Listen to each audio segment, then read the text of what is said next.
Welcome to the Jim Acosta Show. It's another day that ends in Y and Trump's struggle to escape Epstein Gate. He has thrown out just about every distraction in the book, including what looks like an invasion of Washington, D.C. I'm coming to you live from the nation's capital, which is currently living under a kind of occupation by MAGA, it seems. Trump has pressured Republican governors to send their National Guards to D.C. My big guest on today's show, you can see her right there, is former U.S. Attorney and legal analyst Joyce Vance. She writes the Civil Discourse on Substack. Joyce, you and I were just talking a few moments ago. I'm not allowed to say I'm a big fan of yours because, as you were saying before we got started, you were just a prosecutor doing your job. But I'm going to say it anyway, and I'm sure a lot of people are going to say it as well. But I do want to talk about Ukraine and the Ukraine talks over at the White House in a moment. But as you and I were just saying, there is breaking news to get into, and that is the Justice Department is going to begin sharing the Epstein files with Congress on Friday, according to James Comer, who is the chairman of the House Oversight Committee. I mean, this just came down on the Washington Post. Joyce, your thoughts on this? I guess it depends on which files, how quickly they come, lots of questions. I think that's right. And look, Trump is in a box on the Epstein files. They had no option other than to say that they would comply with this subpoena. But Comer, even this early on, is already making excuses for partial compliance. And of course, if you can pick and choose what you release and claim it's a big, complicated file and delay for months at a time, well, this is how Donald Trump operates, right? He knows delay always works in his favor. He hopes that Epstein drops off the public's radar screen and he never has to belly up for everything that's in there. Yeah, and you're absolutely right. You can sort of read that Comer is lowering expectations a little bit in the statement that he put out. He said in a statement that there are many records in DOJ's custody, and it will take the Justice Department time to produce all the records and ensure the identification of victims and any child sexual abuse material are redacted. It makes you wonder what they're redacting, what that process has been like, who's been doing the redacting, and have any political motivations entered that process. One has to assume it's the Trump administration. And yes, that is the case, that there are some political considerations going on here. Right. I mean, there's no longer any reason to give this administration this sort of presumption of fair dealing and good behavior, something that we've always afforded the White House and the administration. But no more. But there is an important point here. For any of these files to be released, it is important to redact to protect victims and to protect witnesses. But I'm just going to tell you, these files, by the time a case like this gets indicted, are just voluminous. They're FBI 302s, which are reports of interviews with witnesses. There's no reason a lot of that information can't be released. Yes, there's grand jury secrecy, but in this case, we're told that there were 2 summary witnesses put on in front of the grand jury just to give the grand jury probable cause to indict the charges against Epstein and Maxwell. And there's this whole other universe of records about transportation and travel. Presumably, the FBI followed the money. That's what they always do in a case like this. I'd be surprised if they didn't do it here.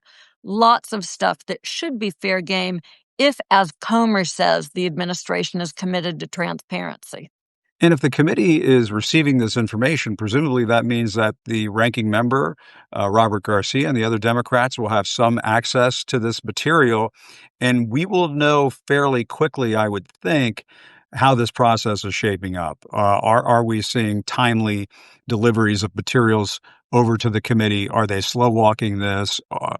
Is the material heavily redacted and kind of unreadable? I mean, these are things that I would think that the Justice Department was sort of going through and saying, oh, no, we can't put that in there. Redact this, redact that. I hate to set those kinds of expectations, but one has to think that may be going on. But then again, the Democrats will have some access to this. So it's unclear what we're going to see here. Yeah, I think part of this is, when someone sends a subpoena to an entity, there's a date that they're supposed to comply with the subpoena by. That's tomorrow in this case. The Trump administration had plenty of notice plenty of time. The fact that they're not prepared to begin turning over material tomorrow, I think, suggests that they never treated this with any level of Mm, seriousness. And now that the issue is still pretty much live, right, in the public's imagination, they've realized that saying no is not an option. So, as you say, ranking members, Democrats will have some access. Part of the problem is if you don't know what the universe is of what's in an investigative file, it's hard to say whether or not it's being turned over, right?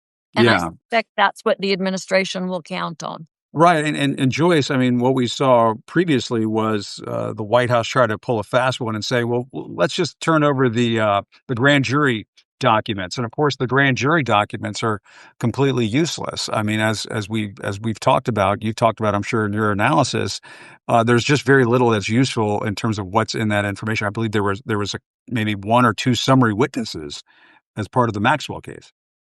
And they knew Yeah, that, right? yeah, Because those grand jury proceedings were to indict Epstein and Maxwell. They right. weren't about anybody else. And the public's desire to have information is about everybody else. Yeah.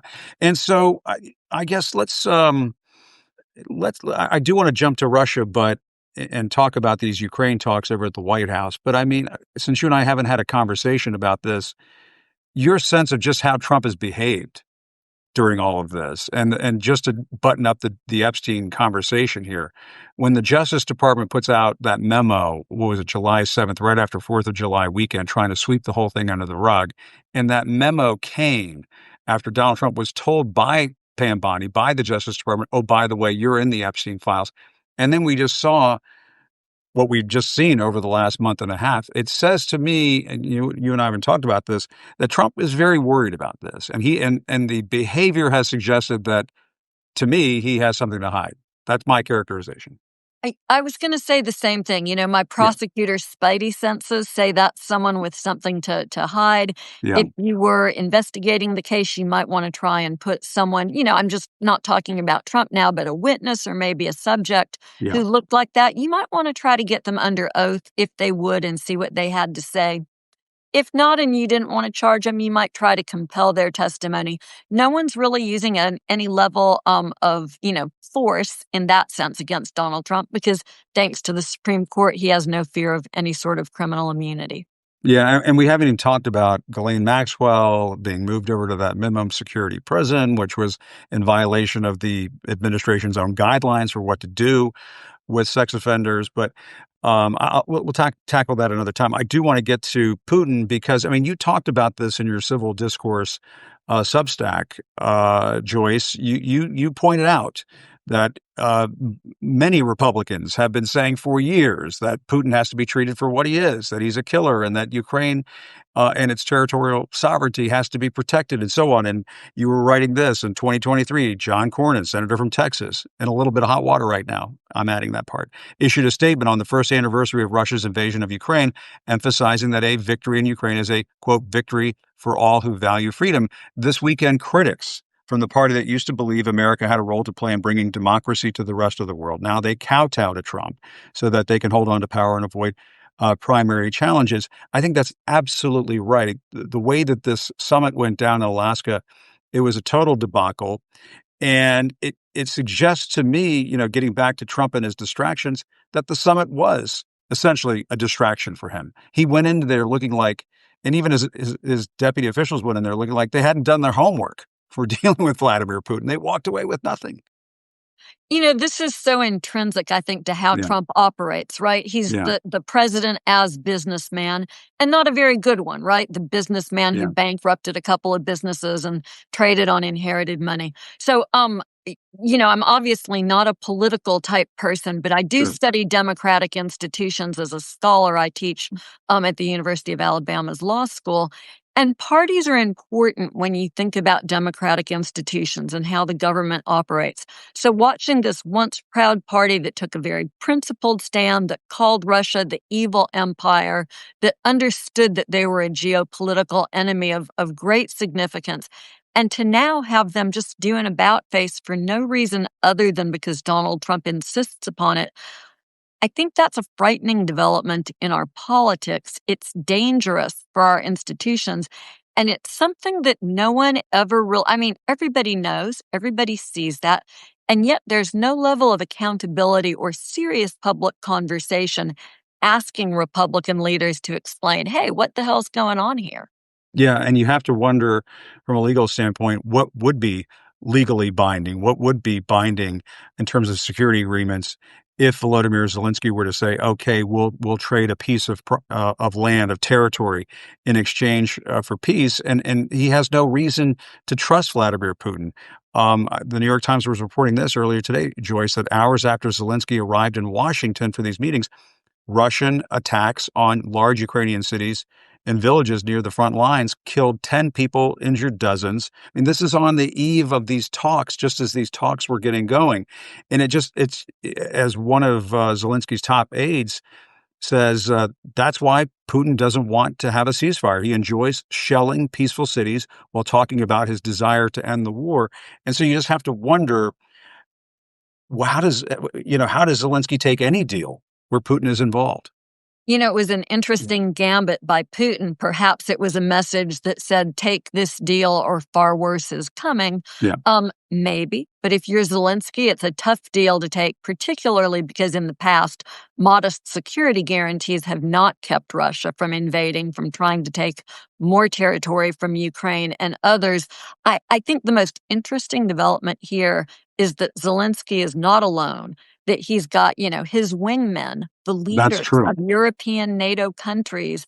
I wonder if the worm isn't about to turn here. This is asking Republicans in Congress, particularly senators, Secretary of State Marco Rubio, to stomach an awful lot. I'm interested to see what happens in the next 24 hours. Yeah, those European leaders raced to Washington to have Zelensky's back after what they saw transpire in Alaska. And hearing Donald Trump essentially echoing Putin and Kremlin talking points. And so they raced to D.C. I'm going to talk about this in a little bit with James Glancy. He's a journalist who's on the front lines in Ukraine, and my friend Elise Labott. But Joyce, we have to get to the situation that's here in Washington right now. Trump ramped up the National Guard presence in D.C. over the weekend. I want to get into the fact that you have numerous, I think it's now 4 different states sending their National Guards, Republican states, West Virginia, Ohio, South Carolina, and then Governor Tate Reeves of Mississippi just became the latest Republican. You're in Alabama. Maybe you can tell me, maybe Alabama has joined the party too, but Not quite yet. not quite yet. But, the first thing I wanted to get to is what about the precedent that is being set by a Republican president pressuring Republican governors to send their guards into a Democratic city? I mean, it just doesn't. How is this happening in the United States? What's happening, I think, is that Trump is trying to shift the Overton window, that sort of notion of what the legitimate range of political choices are, to include, I just have to say, Jim, that's a fine mug with your dog Oh, up there that you were this is just Duke. looking out of. This is Love my that. rescue beagle, Duke. Yes, That's great. absolutely. My 2 German Shepherds are being quiet for the moment, but it might be cold. Okay, I know. sorry, no more dogs. Back to the serious stuff. So this is just Trump, I think, trying to include in the range of choices that the public will see as legitimate choices for the president, the idea of sending the military, sending masked law enforcement Yeah. out onto American streets to police. And of course, he's taking advantage of the fact that the rules in D.C. are a little bit different. The president commands the National Guard in D.C., unlike in the states where it's the governor and Trump can't take over and command a guard unless he finds a willing governor. He's now got 4. And of course, the effort he's made in D.C. to take over the Metropolitan Police Department, Right. D.C.'s partial home rule law lets him ask the mayor for their services for 30 days. So D.C. is very different, but he's using it, I think, to set up a paradigm that he might try to use elsewhere. There's a lot of weird technical stuff that happens here because when the National Guard is acting in state at the behest of their governor, they can engage in a full range of domestic law enforcement. They can essentially help out state officials and state law enforcement with regular tasks. But if they're federalized, and frankly, that's not clear here. What capacity are they in Washington in? It seems to me that they almost have to be federalized, but no one will come out and say that And that impacts who pays them and what their chain of command looks like. There's all sorts of just sort of inside of baseball implications. But I think none of that matters to Trump. He doesn't care about getting it right. He cares about the appearance. He wants his base to begin to accept this as normal so that he can try, whether it's legal or not, to send forces into blue cities across the country. He's threatened he'll do it. I believe in taking him at his word. Yeah, I love the analysis that this shifts the Overton window of what the public will accept from its government. And I think you're absolutely right. That has been sort of at the heart of what he has tried to do. I mean, since I covered him back during the first administration, but certainly since he came back into the White House this second time around. But I'm curious, Joyce, doesn't this violate the Posse Comitatus Act, which bars the use of the military for domestic law enforcement reasons? It seems to me that they can't do this.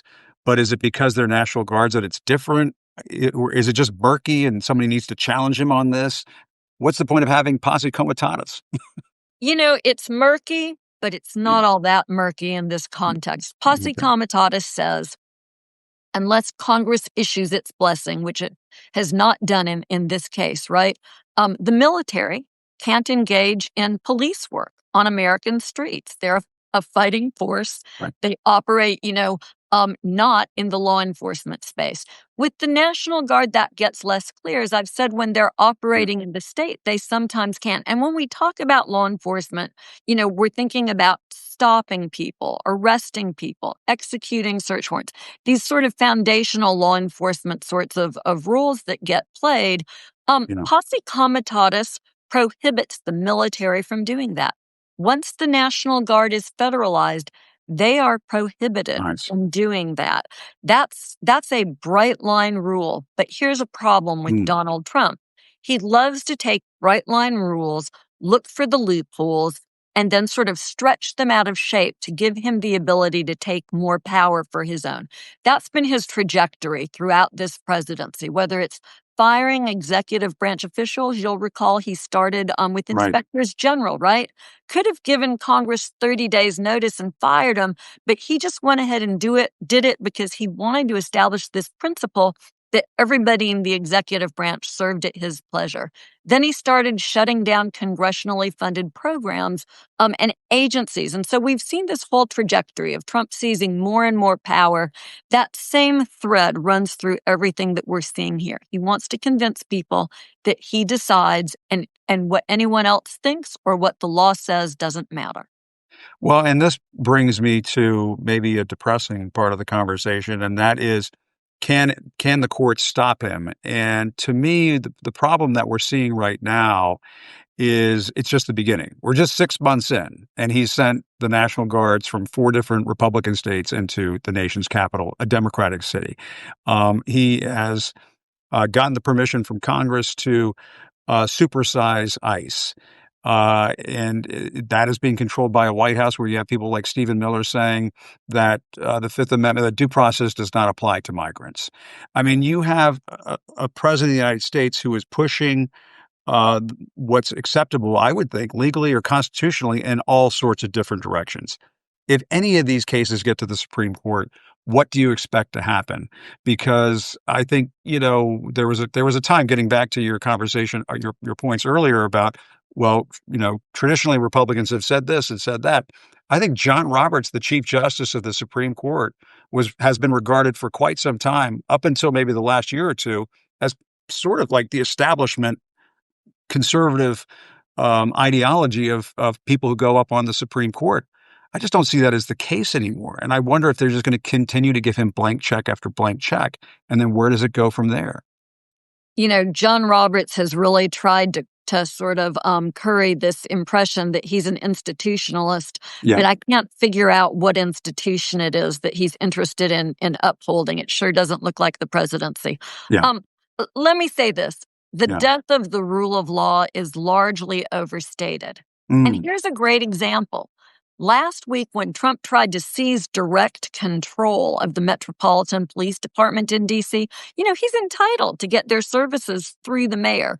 What he wasn't entitled to do was set up the administrator at DEA, the Drug Enforcement Administration, as the head of that police department. The district's response was to turn around and sue the administration.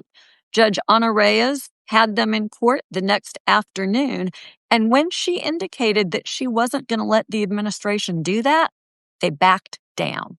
Yeah. They entered an agreement with D.C., they pulled it back, they complied before the court ruled with the dictates of the law because they understood that D.C. had them, sort of square at the center in that run. Of course, the question that you've asked is more difficult. It's the question that people like me really dislike answering. I'm sorry. No, I mean, Yeah. it is what it is, right? The question is, will the Supreme Court hold? And I think we have to be candid and say we don't know. We hope that they have learned the lesson.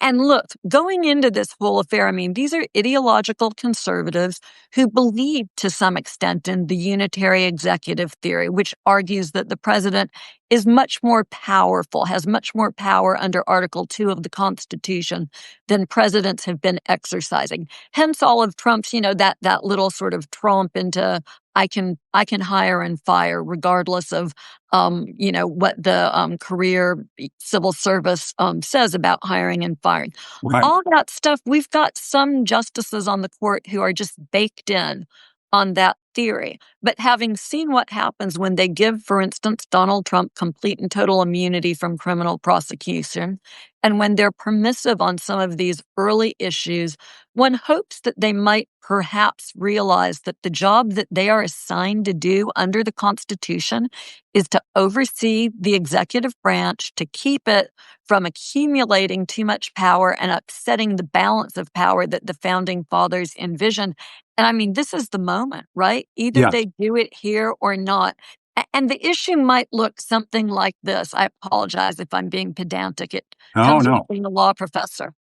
Something that Trump loves to argue, and he's doing it here, is that no one can second guess his decisions.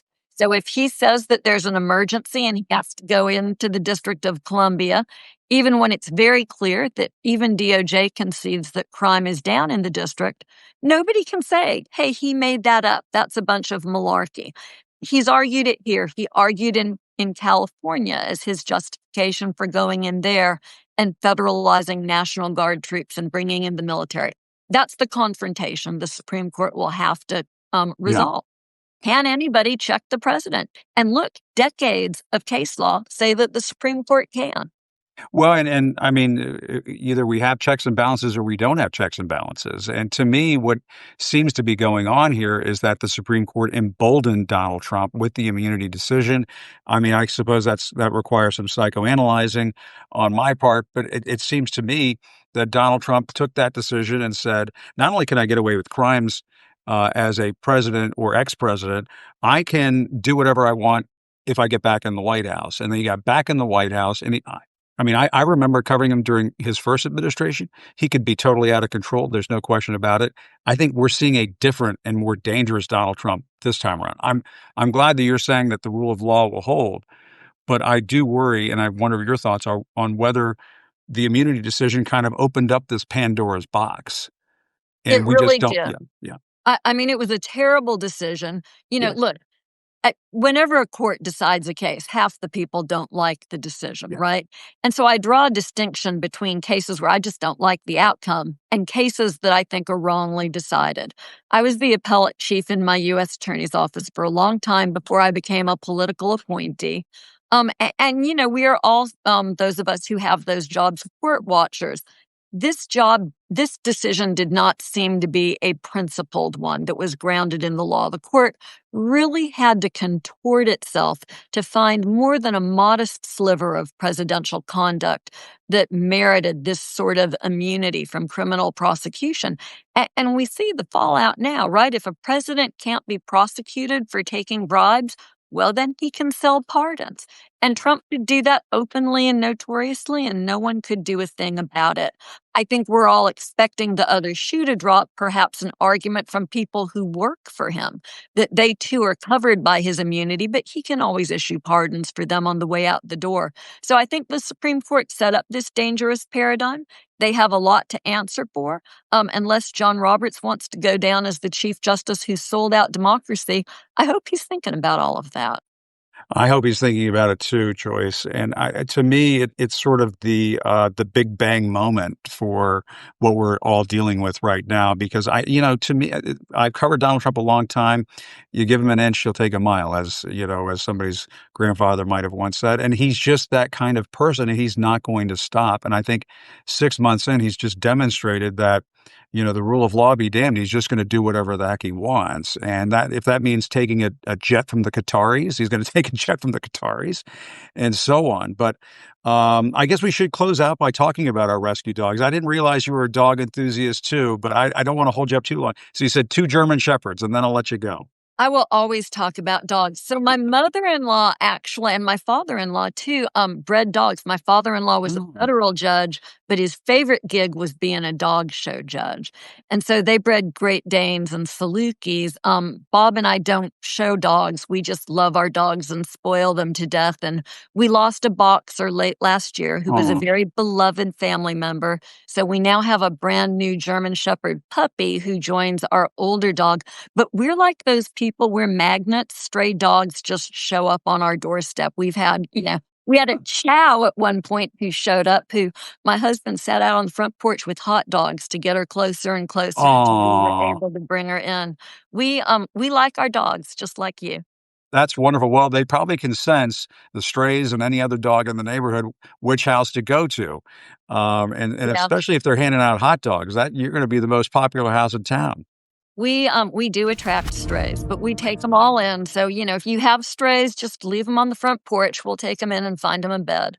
Well, Joyce, I appreciate you doing this all so much. This is my rescue dog, Duke. He has learned during these Substack podcasts to hang out over on the sofa. In the very beginning, when I started doing this, he would come over and jump on my lap and bring me toys and stuff. And it's not because I got mad at him or anything. He's just a good boy. I don't know else to explain. He just has learned, okay, it's Dad's time to talk into his phone. I better be quiet now. But they are so good. I have a German Shepherd who sits at my feet when I do hits on MSNBC, and she just sits there quietly. Such a good girl. Oh, all right. Well, what would we do without them? Joyce, thank you so much. I really appreciate it. If I were much more sinister, I would have forced you to talk for another 30 minutes because I've enjoyed it so much, but I won't do that in the hopes that you'll do this again. But thank you so much. Really appreciate it.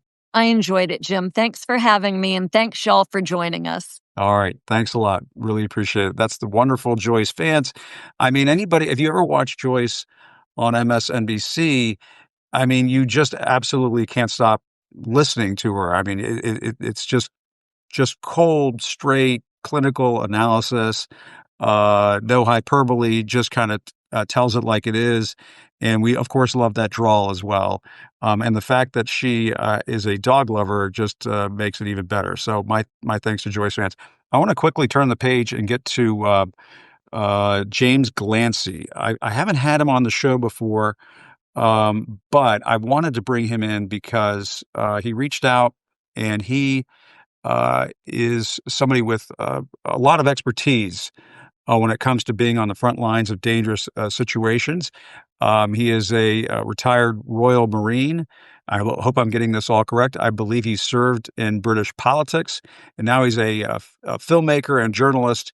And I'm sending out the request now. He is now near the front lines in eastern Ukraine. He was sharing some of his reporting with me offline over the weekend, and there is James now. James, good to see you. Thanks so much for doing this. No, not at all, Jim.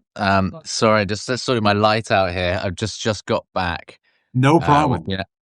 We've been out on the front line, near the front line. It's a challenging place. Absolutely. And I know it's very late, so I appreciate you doing this so much. And you're in eastern Ukraine. And did I have this correct? You were in the Royal Marines. And did you serve in That's Parliament, or did you were a politician at one point? And do I have that correct? And now you're a journalist. Is that right? Oh, Yeah, there was just a very short period of time. It was accidental, actually. okay. But my main career has been military, and I'm a filmmaker. I got involved in politics very briefly, but I am a filmmaker. My biggest film today was Afghanistan, and I've come out here I came out here on a charity mission to deliver some vehicles and some humanitarian aid, and I've stayed on to make a film, and it just so happens it's coincided with the huge meeting with Putin and Trump on Friday. But of course, today you've got everyone in DC, and I'm getting all the thoughts and the feedback from the people here on the ground. No, I'm sure you are. And I'm wondering what kind of feedback you're receiving. I mean, one of the things that you told me over the weekend is that you had met some children on Saturday. You said they were killed last night in the shelling. That is horrific. What's happening? So I think what we need to understand is when you're dealing with Putin is a man that, for some reason, Donald Trump is very impressed by, and yet he is knowingly launching missiles into civilian populations, into cities all around Ukraine. He's been doing that for years. We delivered some humanitarian aid on Saturday, close, probably about 12 kilometers from the front line, which is in drone striking range. Those people, they were told they needed to be evacuated, and they said they were considering it. 24 hours later, a missile struck outside where a father and his son, 13-year-old son, were mending a tractor, and it killed the son, and the father has lost his leg. So we just went to Oh, visit it. We just visited them just now. The family are obviously in pieces. They've lost everything in their home. They've been forced out. And this is all the while, by the way, they're talking about peace deals and carving up Ukraine, and it's really challenging. It's awful for for me to experience. But if you're a Ukrainian, seeing Trump clap Putin as he got off the plane, it just makes no sense to them, because on America has provided a huge amount of support, and people are grateful here. And in many ways, the country would have collapsed without it. But at the same time, being forced into a surrender deal when your children are literally being murdered by military grade missiles is a tough pill to swallow. yes, there's no question about it. And I mean, you have it, I mean, up close and personal, the perspective as to what the Ukrainians are up against. I mean, Donald Trump is parroting basically Kremlin talking points and saying, well, Zelensky, you can have peace in exchange for territory. And James, we all know, and Europeans know this all too well, if you give Putin some territory, he's going to want more. This has been going on for the last quarter century. And so I have to think that the Ukrainians don't trust this at all. You're absolutely right. I mean, Donald Trump's always touted himself as a deal maker. Okay, look, in the business space, maybe some could argue he is or isn't, but in international relations, it's not the same. It's not a case of cash for a deal. It's not the case of just carving things out. We're not in the Potsdam Yalta era of the 1940s. Right. Now, if I take your viewers back to the around 2020, when Donald Trump decided he wanted to end the conflict in Afghanistan. Yes, it'd been going on a long time, but what did he do? He went straight to the Taliban over the head of President Ghani, and he did the Doha deal. Now, the Doha deal completely undermined the Afghan government, and that's what started the beginning of the collapse, which we obviously saw the disaster in 2021. It was a disastrous deal, and it sold out the Afghan government. That is the fear from the Ukrainians here. That is the fear from the European leaders, who are also cut out of any negotiation, despite the fact it's on our doorstep. The fear is that Trump is saying, like, he's going to bend Zelensky's arm up his back and say, unless you cede territory, crucial strategic territory, we're going to stop supplying you with arms. And that will only embolden Putin. Right. And my question is why give Putin the win now? I mean, it seems to me this has been a massive struggle for the Russians. They've lost countless lives, tens of thousands of lives, maybe hundreds of thousands of lives, if I'm not mistaken. And they have not been able to achieve really very many objectives at all, except for perhaps pieces of the Donbass region, which he now wants as sort of consolation prize. But why? I question why even give him that? It seems to me the better course of action for the Ukrainians, and they must be thinking this, is to try to see how long they can grind it out. Yeah, and look, and this is the real problem because it is a grind. Um, Look, I fought in Afghanistan. I did 3 tours, and I call it the last easy war. And I don't mean that flippantly. What I mean is, this is total war. And with the drone situation, so they've got these FPV drones. Um, these things hunt soldiers wherever they are. Unless you're below ground, you cannot survive. So you've got to think about it like this for the soldier on the ground. You've got mines and IEDs. You're being shot at. You've got artillery, and now you've got FPV man-hunting drones 24 hours a day. So the casualties are huge. You go to the graveyards here, and you see thousands of young men, and mainly men, a few women, and then you see the families visiting them. So this is a meat grinder for both the Russians and for the Ukrainians, and of course the civilian casualties. So Trump is right to pursue peace, but he's not right to give Putin everything and applaud him for it. And I think that the optics are bad. Yeah, and besides the very tragic situation you saw on Saturday, what is life like where you've been there in eastern Ukraine? Right. So this is really interesting. Yeah, Lviv and Kiev, the cities, are pretty normal. In fact, yeah, you could probably have a stag do in Kiev. right. It's a beautiful city. It's amazing. The further east you get, you start seeing more military vehicles. There's checkpoints. There's curfews.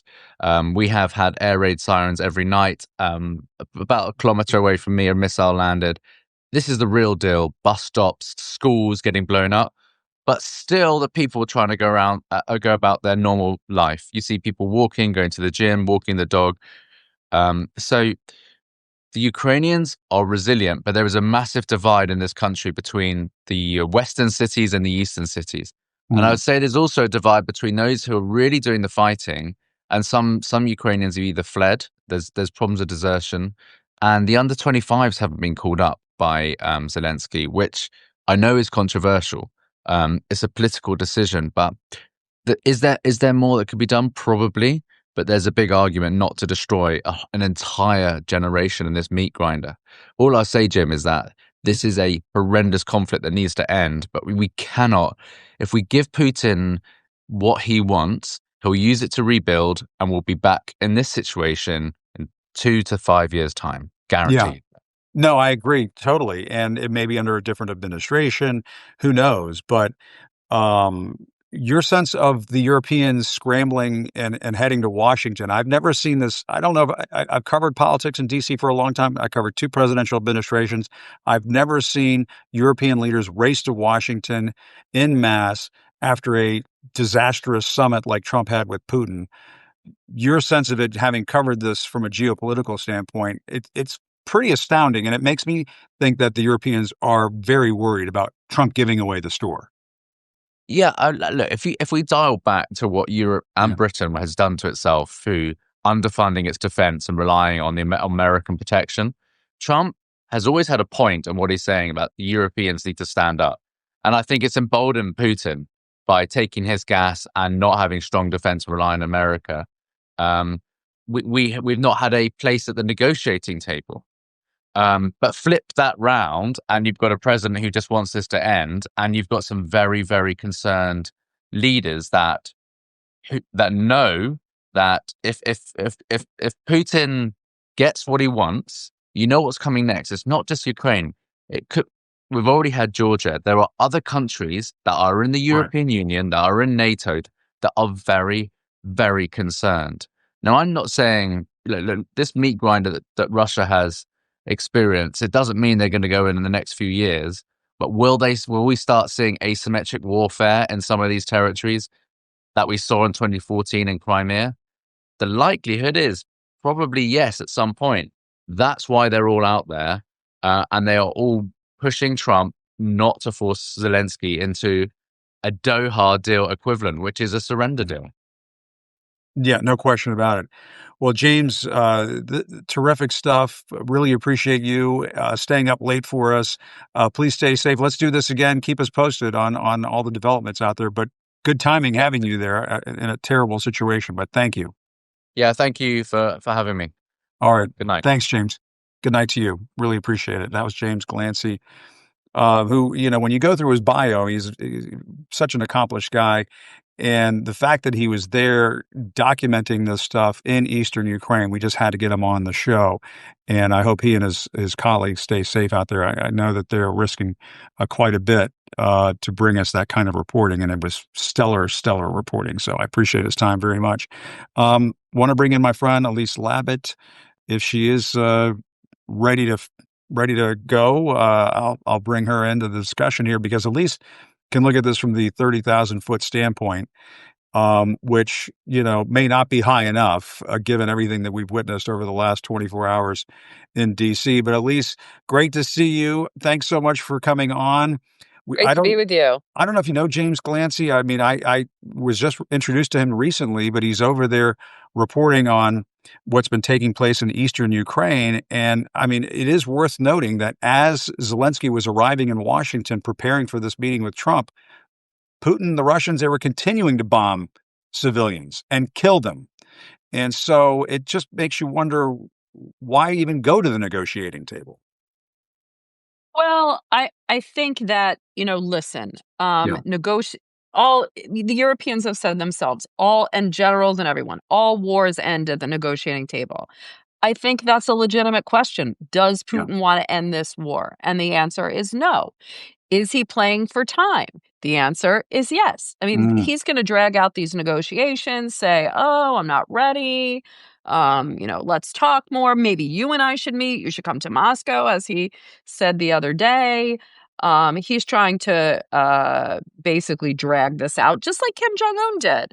Yeah. And remember, Jim, Kim Jong, despite, his love affair with Kim Jong-un, Trump did walk away from Kim Jong-un. There was no nuclear deal. And my hope was that he was going into that meeting with Putin, and that was my understanding. He had what Madeleine Albright called cojones, right? I'm not taking Trump's Putin's bullshit. I'm going to demand a ceasefire. I'm going to, threaten severe consequences. And he got brainwashed by Putin again. I think he was getting sick of Putin making him look like a chump. And so, well, he certainly did that. I mean, Elise, to me, I'm a little suspicious. I'm a lot suspicious as to whether there were any good intentions in holding the summit in Alaska to begin with. What summit? I mean, a summit is like, Jim, that was a joke. It could have been done on the phone, okay? Yes. That was a phone call. Look, right. I blame Trump, but I also blame Steve Witkoff, who is an idiot. And basically, I'm sorry, he's not an idiot. He just has no experience in this. And he doesn't know Ukraine. They all think these are like real estate deals. And this wasn't, he went They're trying and to bullshit their way out of a war. And look. Witkoff misunderstood or didn't hear or didn't understand what Putin was telling him. And so he comes back and says, oh, Putin wants a deal. Putin wants a surrender. And exactly. So he told Trump this. Trump's like, oh, I can get a deal. And, hastily calls this meeting. It wasn't a summit. It could have been done on the phone. And, because we've covered so many summits together. Yeah. A summit is a meeting that's, prepared over weeks. Exactly. Rubio would go out. He would talk to the foreign minister. He would lay the groundwork. This was, they were leaving documents on the copy machine. I mean, it's amateur hour. This was like a Banana Republic type meeting, and it just didn't need to be taking place. A summit should be, if he wants to really negotiate this, bring these guys to Camp David. Have it be quiet. Yes, all the press wants to talk about it, but have it be in private, like Jimmy Carter did, with Camp David, or Bill Clinton did. And don't do a half-hour press conference about your position before you even go into a meeting with Zelensky. I mean, this is just being done. And I know Trump, does things in his own way, but now, they really got to, if they're serious about it, they got to do it in a serious way. And they need to talk to people that know about this conflict. And, with all respect to Witkoff, I know he's working hard, he doesn't. But Marco Rubio, has some knowledge in this area, and he's completely sold out. He has not he does not show any kind of, I don't know, a public face in that he's Look, pushing Trump to draw a look, hard line we don't here. know. We Yeah. don't know what he's telling him privately. We don't. That's Okay. true. We know what he's saying publicly. And I think if you read between the lines, Jim, he can't get a ceasefire. He can't get It's a not that ceasefire. he doesn't want one. He wanted one. He Yeah. can't get one. Right. And so now they're trying to spin the fact that, oh, it's not necessary and it's not good or whatever. Yeah. Well, If he went into that meeting and all of a sudden didn't think a ceasefire was a good thing, he wanted a ceasefire and he couldn't get it. But if he knew he couldn't get one, and he had officials around Donald Trump who knew that he couldn't get one, don't get on that plane. Don't go all the way out there. Don't embarrass the United States in front of the whole world. Look, nobody has more confidence in his deal-making abilities than Trump himself. He thought he was going to be able to go in, and don't forget, he was prepared to, those consequences. And he, could have held a tough bargain, and Putin steamrolled him. Let me say something about the Europeans, too. Yeah, good, because I want to ask you about that. Everybody is saying, oh, they're there to, protect Zelensky, make sure he didn't get bulldozed. And I have to say, both the Europeans, and we've talked about this before, on this show, both the Europeans and Zelensky have learned how to deal with Donald Trump. Yes. And they're flattering him in the way he needs to be flattered. Zelensky was deferential and respectful, and everything he needed to be dressed up, wore a suit, blah, blah, blah. Yeah. And the German chancellor brought Trump's grandfather's birth certificate or something? They've learned how to deal with President Trump. I think particularly the NATO Was Secretary it the long General. form birth certificate? Anyway, sorry. It's I don't know if he's a naturalized citizen or what. Somebody call ICE. Anyway. Especially NATO Secretary General Root and Starmer in particular have been really, I think, handled Trump well.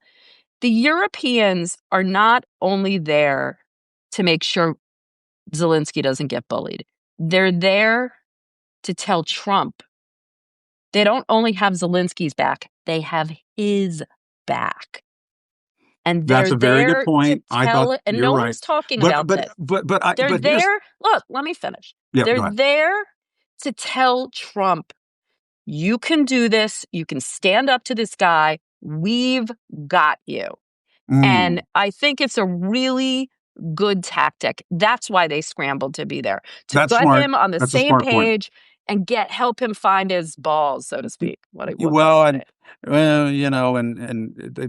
could take some time. But the thing that I thought was remarkable was that the summit went so poorly in Alaska that these European leaders felt like they had to scramble and race to Washington all at the same time. Elise, you and I have covered this stuff for a while. I have never seen anything like that before. It's there to hold. It's not to hold Zelensky's hand. I think it's there to hold Trump's hand, and to say, don't fuck this up. Yeah, no, and look, the world is depending on you. You can do this. We've got you. I think you even saw Trump did a 180 in Alaska. Maybe has he moved a little bit? I mean, his language is a little bit softer. And so, I think it's he didn't shit all over Zelensky, not yet. So. They're trying to be a buffer between him and Putin. But here's the thing. And again, you can talk me off the ledge, but I'll probably stay on the ledge. You can stay on the ledge. You talk me off the ledge all the time. Well, Donald Trump goes out to Alaska, makes an ass out of himself, rolls out the red carpet, claps for Vladimir Putin like he's at the Bozo the Clown show. And, he comes back to Washington. All these European leaders run in there, like you said, to back up Zelensky, but also to back up him. And then he goes on this rant about voting fraud and all of this stuff. And I'm sorry, he does not sound like he is all there. And I don't know what you do in a destabilized world with Donald Trump in the White House when he is not all there and he feels compelled to go off on these wild tangents. Well, I mean, this is your first time deciding that he's gone on a wild tangent. Every press conference, he did something last week. My point is how could anybody reasonably expect what this was the guy thing he did? He did a press conference last week the Kennedy Center. Yeah. And it was like a word salad about things that had nothing to do with the The Kennedy Center grasses. He's and going to fix the grass. Yeah.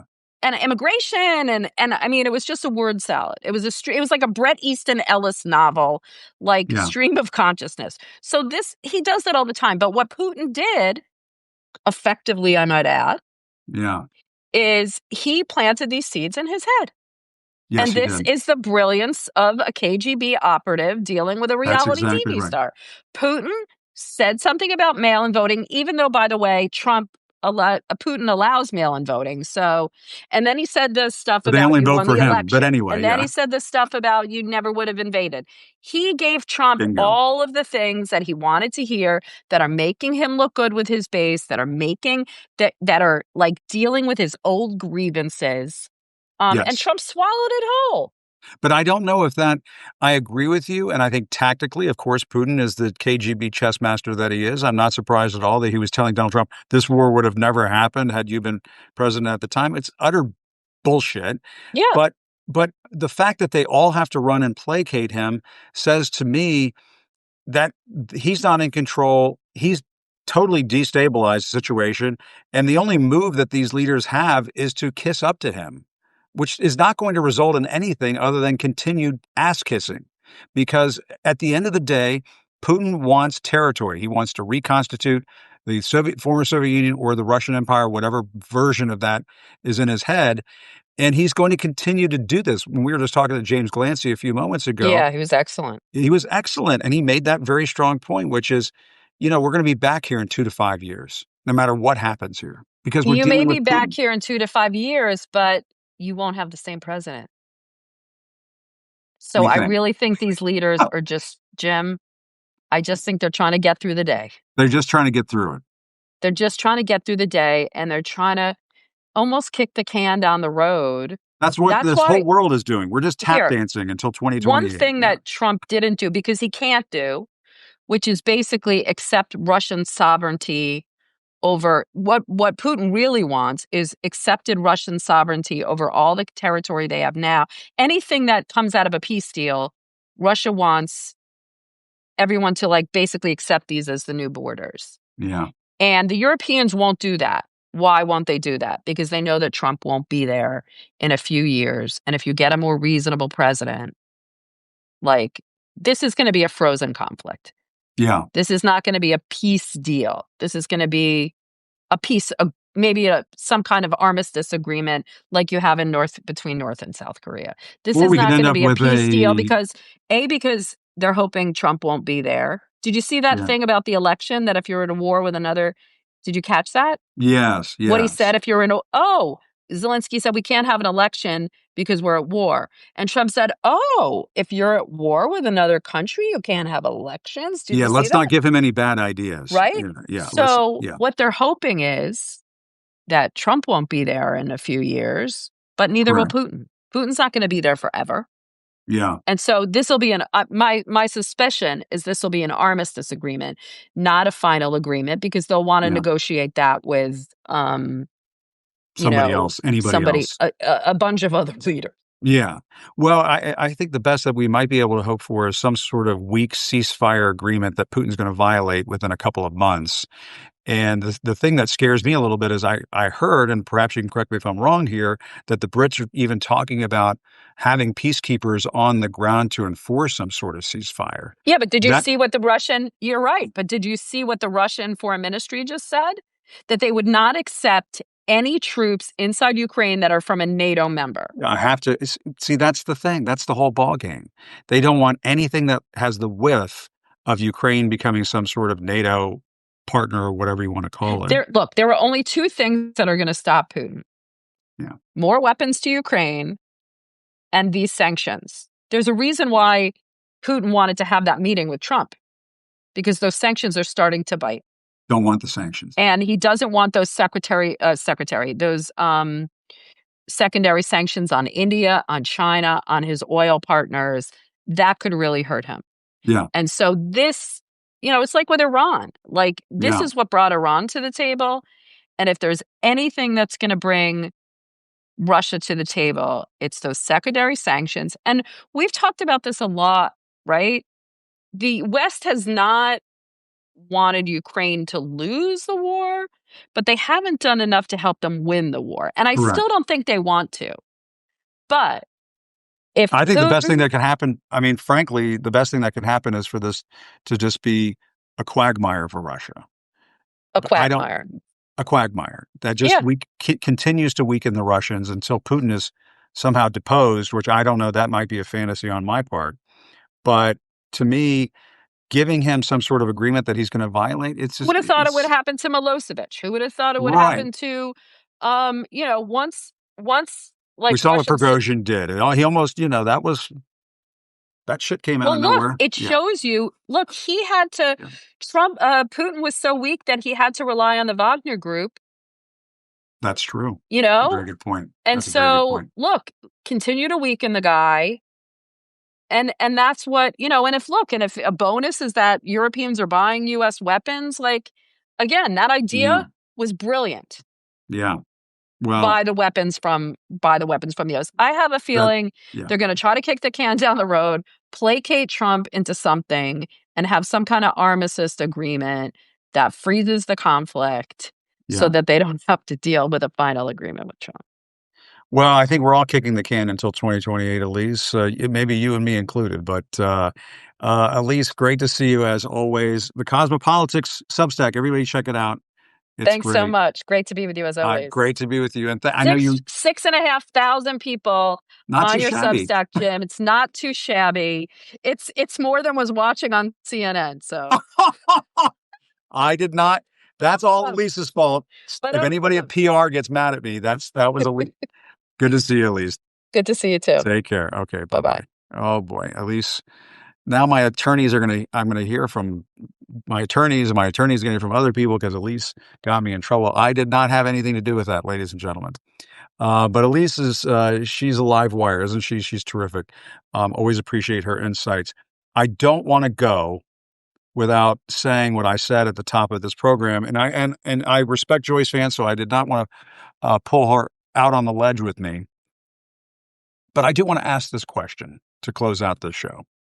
What would happen if under a Democratic president, Democratic states were to send their National Guard troops to Mississippi or South Carolina? What would happen? I think we know what would happen. I think they would freak out in those kinds of states, and we could see political violence in this country. And I just want to say I take my hat off. Kudos to the people of Washington, D.C. for showing not just bravery and courage, but patience and restraint in the face of what is, and I'm just going to go out here and say it, an occupation. People of Washington, D.C. are living under an occupation. And I'm in Washington, D.C. right now, and I grew up in this area, grew up in Northern Virginia, and the D.C. area has always been my home. As all the viewers have heard many times, Redskins, Commanders, Caps, Wizards, Nationals, you name it. I'm a D.C. kid. This is who I am. I'm from this area. And it pisses me off to no end that we somehow have a situation in this country where the president of the United States is allowed to take over the nation's capital. How is that legal? How is that possible in this country? The people of Washington, D.C. already live with taxation without representation. They don't have full voting members of Congress.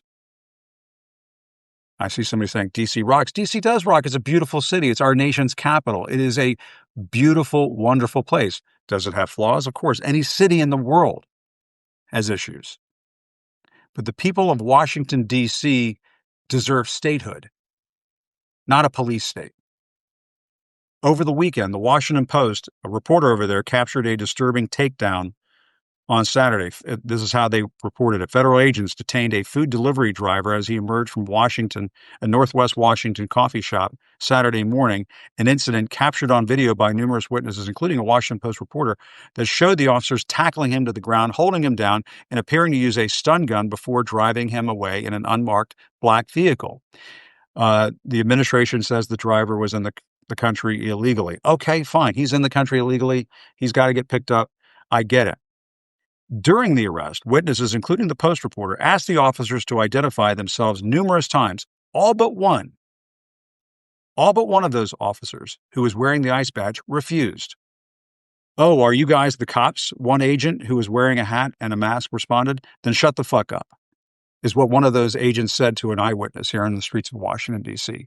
That agent said, "Shut the fuck up," to an American citizen asking what is going on with the police in this city.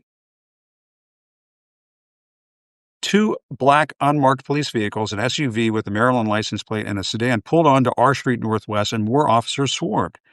As they tackled the man to the ground, one of the officers fell, clutched his head, and was dragged out by a colleague. I don't know if you guys saw this video, but in the video, you can see one of the officers hits the ground, hits his head on the pavement, and injures himself. All to arrest a food delivery driver. What a shit show. I'm not finished. Eventually, two of the officers escorted the detained man into the backseat of the unmarked SUV, where there was another altercation. As the agents climbed into their vehicles and prepared to drive away, get this. One witness who saw all of this yelled, "You're ruining this country." This is in the Washington Post. One of the officers responded, "Liberals already ruined it." One of the officers said to one of the eyewitnesses, "Liberals already ruined it." Ladies and gentlemen, Donald Trump's already been president once. He's now president again. I thought he was going to make this country great. Liberals already ruined it? I guess this officer hasn't gotten the memo that Trump has made America great. Give me a break. Give me a break. If you have officers who are conducting these types of activities in the nation's capital, saying things like liberals have already ruined this country, folks, we are on the dark side of the moon. We are on the dark side of the moon. If we have a politicized, Stephen Miller-esque police force sweeping the streets of D.C. and acting like a bunch of goddamn thugs, what has happened to this country? Donald Trump tapped somebody for the Bureau of Labor Statistics who was at January 6th. I'm sorry, what? Just the other day, it was reported a Justice Department official. It was discovered that he had been at January 6th and had been saying, "Kill them," about the police officers, and was involved in the attack on the Capitol. Do we have a government of insurrectionists? Is that what we have now, a government of insurrectionists? And is that government now occupying the nation's capital with members of the National Guard from 4 ruby red Republican states? Is that the situation that we're dealing with in this country right now? That's not America. That's a police state. And people need to understand, in the United States of America, we don't live in a police state. The police are answerable to the people. The police work for the people. The cop cars are supposed to say to protect and serve the people. Not say things like liberals already ruined it. Not that it matters, but I say shame on this police officer for saying such a thing. He needs to have his head examined and his soul searched. That's not what this country is all about. And I'm going to say it again. Kudos to the people of Washington, D.C. for showing the courage and the bravery and the patience and the restraint to put up with this bullshit and put up with this nonsense. But I do ask the question, if a Democratic president were sending the National Guard troops from a Democratic state into a Republican state like Arkansas or South Carolina or Mississippi or Alabama, what would the response be from the local population? The crime statistics show that Memphis and St. Louis have higher crime rates than Washington, D.C. I mean, just game this out. What if a Democratic president were to do this to St. Louis and Memphis? And they started staging in Republican-red states. What would happen? As Daniel just said, they'd lose their shit. And so I think it is incumbent upon these Republican lawmakers who are coming back from Washington, and I'm wasting my breath here, to get a hold of this president and tell him, you are out of control, man. What you're doing is out of control. People of Washington, D.C. deserve statehood, not a police state. I want to thank Joyce Vance. I want to thank James Glancy. I want to thank Elise Labott for joining me today. Thanks to all of you for joining me today. Slightly longer show today, but we had a lot of news to pack in. But thanks everybody again for watching. Still reporting from Washington. I'm Jim Acosta. Have a good evening. Good night.